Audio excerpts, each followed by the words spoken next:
How to fix login issues on X app, formerly known as Twitter. I'm going to guide you through the process on how to do it. Let's get started. First of all, on your phone, head over to the X app. After you're in the app, you will see this kind of interface.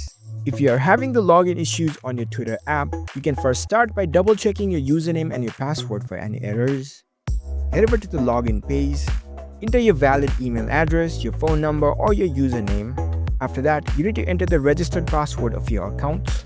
If that doesn't work, you can try to reset your password. For that, you can tap on this Forgot Password option and you can set up a new password for your account. If you are using Twitter through the browser, you can try clearing your browser's cache and cookies. Whereas in this app, you can try to update the app. You can head over to your Play Store. After you're in the store, search for Twitter. You'll see this X app appear in the results. Tap on it. Once you're in this app space, if any update is available, instead of this open button, you'll be seeing the update button.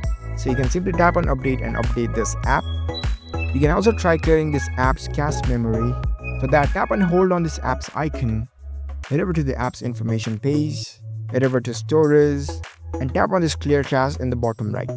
This should be fixing your login issues in your X app.